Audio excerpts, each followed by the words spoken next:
Wiley Oakley here with Mountain News. Well, it's jingle bells all the way to the great Smoky Mountains. For Christmas is almost here. And oh, I must say, I just had to look up at the mountains and gaze a while before I sat down by the fire writing this little Christmas story. And I was thinking, what a beautiful picture it was, and it not made by human hands. So I say, sing me a song of the mountains where I was born, and the wild birds fly over my head. They fly so free, and they sing to me up in the great tulip tree, which is the tree I love the best. Now, last night, I heard many songs about Christmas and Santa. So it's time to cheer up and get ready for Christmas. Old Santa is going to have to do some high flying to get into Gatlinburg, because there's mountains all around, oldest mountains in the world. So I hope he makes it. And oh, I wish every little child could have something to make them happy on Christmas Day. Something to make all children's dreams come true. So I close saying, Merry Christmas from Wiley Oakley to one and all who hear my story, and the best of wishes for the coming new year. We're going to talk a little bit about Wiley Oakley. He's the man that wrote that piece. It was published in a local paper back in the late 40s, early 50s. Wiley Oakley was called the Roman man of the mountains. He was born at the foot of Mount LeConte, and he lived in the mountains all his life. Later on, he married a woman named Rebecca Ann Ogle, and they had 12 children. 12, can you imagine that? 12 children. The oldest gal was named Lucinda Oakley. Later on, she became an Ogle. Does anybody out there remember Lucinda Ogle? You remember, there's a film that's usually played in there, and she's on that film. Anybody remember, I ever hear tell of Wiley Oakley? Yeah. And you have, oh, a few people have heard tell of Wiley Oakley. Well, don't believe a word of what you heard, especially if it was followed by yodel. That was what Wiley did. He told a tall tale, he'd yodel after it, which meant you could believe it or not. Well, today, and we're going to be talking about the Christmas traditions of the Oakley family back in the 1900s. Christmas trees were a big thing in the Smokies. We always had a Christmas tree, didn't we, Cindy? We always had a Christmas tree. Always had one. I don't care what size the cabin we had, whether we were in Scratch Britches Mountain or Bullhead or over in the Sugarlands, it didn't matter. We always had a Christmas tree in our house. Sometimes they were big, sometimes they were little, but we always had a tree. But now, I recall there's a lot of cousins didn't have a tree. Is that right? A lot of our cousins They missed out, didn't they? Yeah. Well, let's think about trees for a minute now. Back in the early days, before the park come along, can you just imagine what the Smoky Mountains was like back then? This was before the timber companies came in and their work and the attendant fires that went with it, and over 2/3 of the virgin forests were destroyed. Can you imagine walking out your cabin door and looking for a Christmas tree? You'd go out into the beautiful wilds of the mountains, and you'd find the perfect little tree. It might be a pine or a cedar, I don't know what, and you'd cut it down and drag it back maybe through the snow, and you'd take it inside the cabin and get it set up in there. And of course, the warmth of the cabin, the fire burning, that would start to smell. You could smell that evergreen just all over the cabin. Oh, it was a good smell, wasn't it? It was so good. So we had them trees, Lucinda. Now, what do you remember about what we put on those trees? We put all kinds of things on those trees. If we had spare ribbons, they went on the tree. If we popped popcorn and we strung it by the fire. Oh, yeah. Now, I couldn't do much popcorn, Bob, because I just want to eat it. And then we just, well, we did. We ate half of I that. bet you did. We ate about half of it. But you know, you could add mistletoe, or sometimes we added spice berries. Spice berries, holly berries, between. And it always looked so pretty all around the tree. And we had old Christmas cards that we'd use. And Christmas cards. Yeah. Well, you know, they didn't have Christmas cards back then. They had Christmas postcards. Right. And they would take those postcards and probably string them up with a string or a piece of yarn or something, hang them on the tree, make it pretty that way. And we'd dry apples. See how pretty they are in the middle? And we'd string them up. Sometimes we'd string them with popcorn. Yeah. Sometimes we'd just set them in the tree. Yeah. And they just, you know, we just had all kinds of pretty little things. Sure. We'd hang pine cones. Well, now, I know you've seen lots of trees in your time. Do you remember a very special tree in your life? I do. It was at the school, wasn't it? It was down at the school. Calvin Ogle, he was our teacher that year. Now, you wasn't in school. You mean he was the teacher back then? I believe he was the teacher that year. I think he was too. And he, well, he got all the girls together from the burg. Some of them were the older girls. They call it the burg, Most of them were the older girls. And they got to come in and they made all kinds of things for the trees. But the one thing I really remember is they took white and red crepe paper. Construction paper. Yeah, there you go. And they used flour glue, like flour paste. Flour paste. You'd Well, like mix Elmer's flour. glue before Elmer's glue. You'd mix flour and you'd mix water, and it would make a paste. And you'd stick those things together, and we made chains. And they ran them all around the tree. And that That's just pretty, looked eh? so pretty. Was there anything under that tree? They had a poke bag, like an 8-pound poke bag for Sort of like everybody this? there. Yeah, it was a little smaller. A little than smaller than that, yeah. And What was but in it looked like that. And they gave us these presents. Each one of them got us this that year, and we got an apple. An apple. Yeah. And we got an orange. And we got a couple sticks of peppermint candy. And some hard candy. And yeah, we And got a some of shiny that. penny. We got some of those store-bought candies, you know, that were in the barrel. Oh, We never yes. saw that. And some horehound candy was in there too. Yeah, we had. Was there a little program? Oh yeah. We all sang Christmas carols around the tree. But we didn't sing them the same way everyone else did. We were singing it. It was harp singing. Do you know how? Oh, yes, have you I heard do of know. harp singing? Shape note I have singing, seen yeah. it. Yeah, but we knew the Jingle Bells, and we knew Silent Night. Silent Night. And we all sang that together. And it was just a wonderful, joyous time. It was a not. wonderful Lucinda, time. you carried the same tradition of trees in the home when you got older and you married Ernest Ogle from the I did. Sugarlands. I did. And You I always had a tree. I always had those chains on my tree. I always made those paper chains with my children. Plus, you started at the Gatlinburg Garden Club with some others and the Festival of did. Trees, and you decorated the prettiest trees, didn't We you? we had the Festival of Trees, and we only used natural things for our trees then. Right. But, you know, it's graduated into different things. But we did use just natural things, and we each one had a tree. And my tree was always my special tree. I called it the spiderweb tree. Spiderweb tree. I remember hearing about that. Mhm. How'd you make those spiderwebs on that tree? We took wire, and we just crocheted that wire, just like you would like a doily. But it all just turned out so pretty and so beautiful, and it looked just like spiders had just spun their webs all around the tree.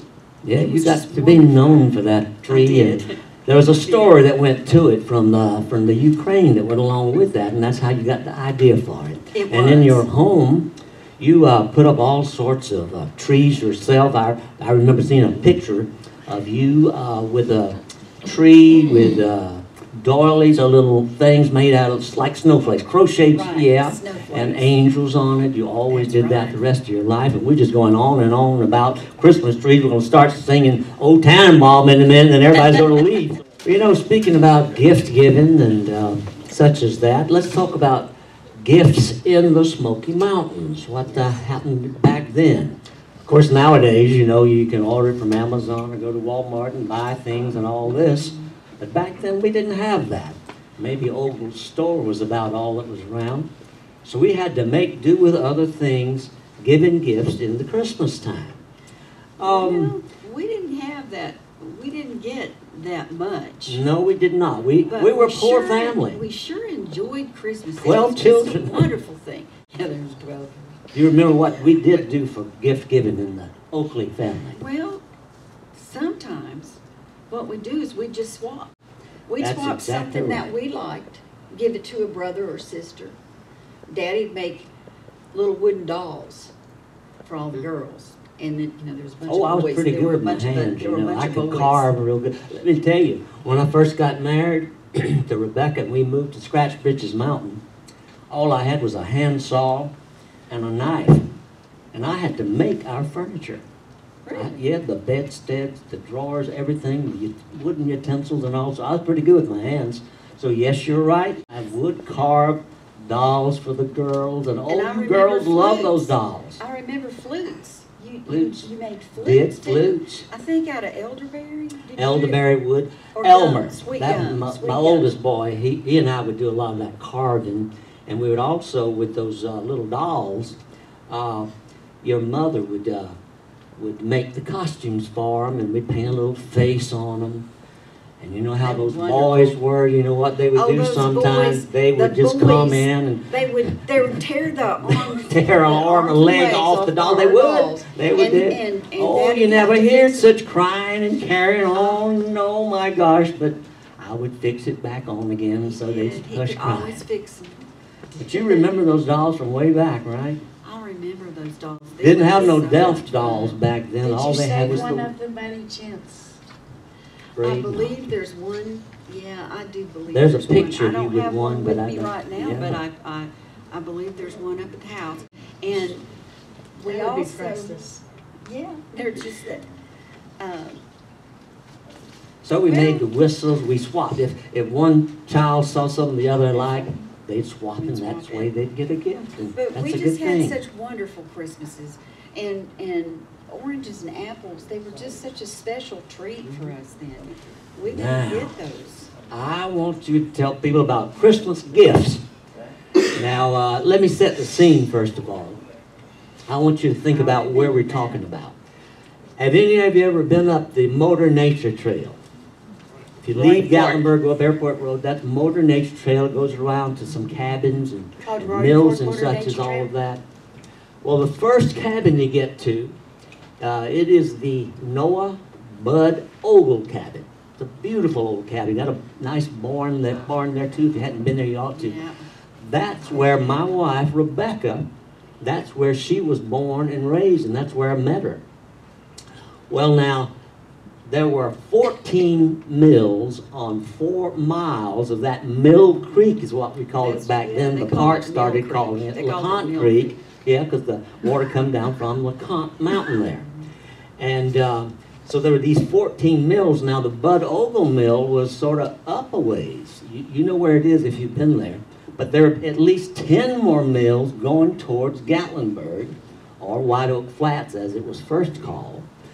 And then about 7 mills down lived Uncle George and Aunt Lindy. Tell us about Uncle George and Aunt Lindy. Oh, Aunt Lindy. She was so special. She was a little skinny Oh. woman, wasn't she? Well, no, you couldn't really say that. She was about as wide as she was tall. Oh, was she? Kind of like 5 by 5. Oh, But everyone loved her. she was a sweet old woman. And Uncle George. Just sort of like Miss Santa Claus, wasn't she, Yeah, in a way? she was. She was like, we thought she was Miss Santa Claus. Well, here's what I remember. Early on Christmas morning, I know kids like to get up because they think Santa's coming, but I'd hear Lots of noise that you and Martha and maybe some of the other boys We'd all would get up real early in the morning and rush down to see your great uncle and great uncle and Aunt Lindy. And what happened when you got down there? Well, we'd gift them. What would you call out to her? We'd say, Christmas gifts. Christmas gifts, that's right. Christmas gifts. And what did that mean? Well, it meant we got to give our gift first. No, it meant that you got the gift, if I remember right, because that's why you wanted to go so much, because you got gifts from Aunt Lindy. That's right. If we yelled that first, then she had to give us our gift first, and then we gave her hers. But her gift was always so good. Now, where did that custom come from, do you think? We never really knew, except it was always said that maybe they came from our black Dutch ancestors. I've heard something else. We didn't even know who they were. Yeah. But everybody talked about it. I think it might have come from a custom from somewhere else, but there was also a custom that landed in the Smokies. Early on, when people were real poor, didn't have much.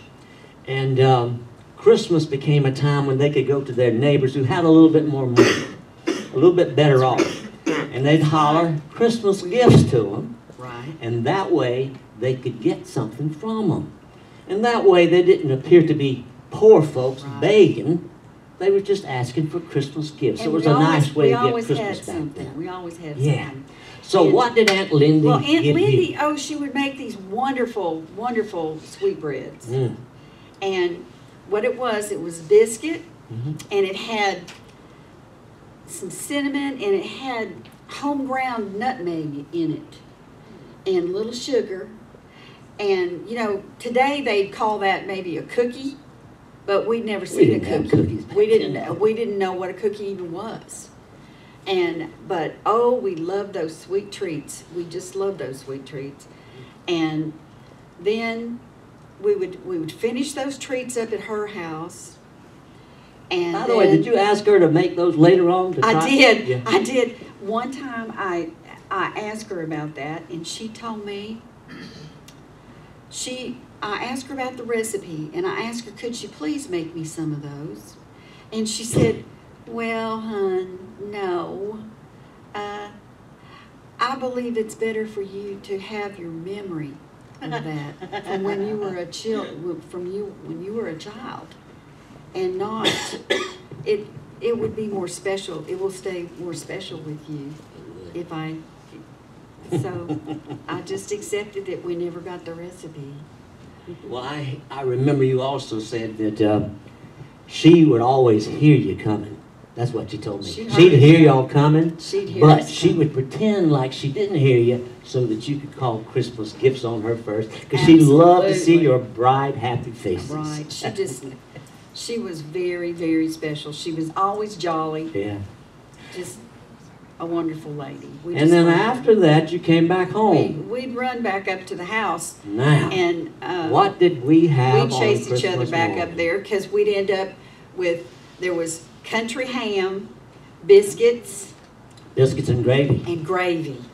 We always saved something back. The best. No, we saved the best for Christmas morning, so it would be special, because we didn't have all that fancy doing all the time.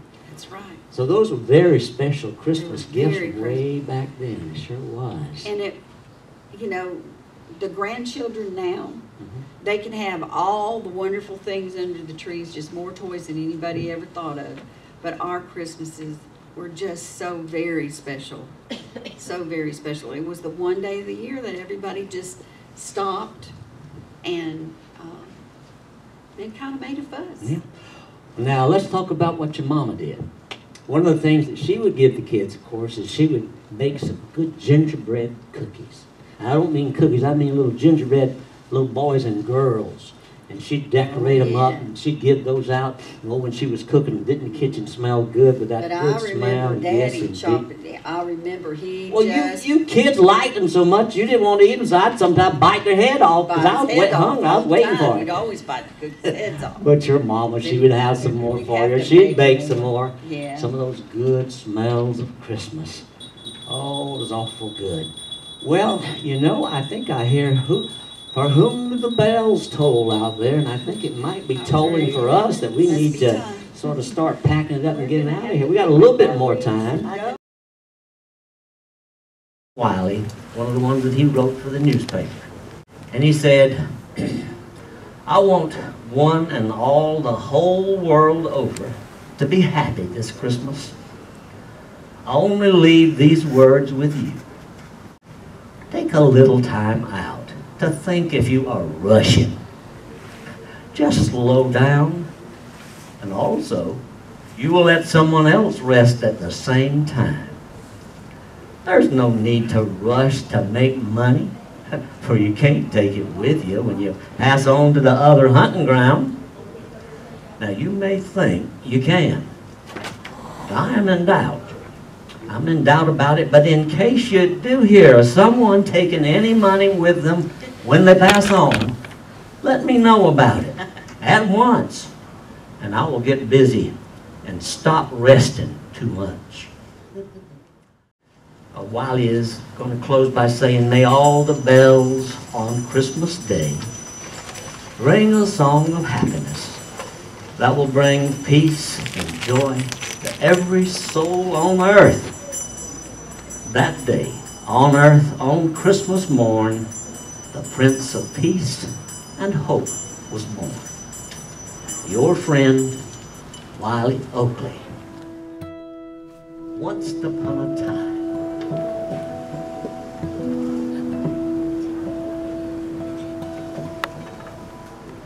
and it came to pass in those days that there went out a decree from Caesar Augustus that all the world should be taxed. And all went to be taxed, every one unto his own city. And Joseph also went up from Galilee out of the city of Nazareth into Judea, into the city of David, which is called Bethlehem, because he was of the house and lineage of David.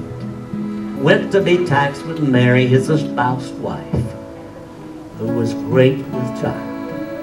And so it was that while they were there, the days were accomplished that she should be delivered. And she brought forth her firstborn son, and wrapped him in swaddling clothes, and laid him in a manger, because there was no room for them in the inn.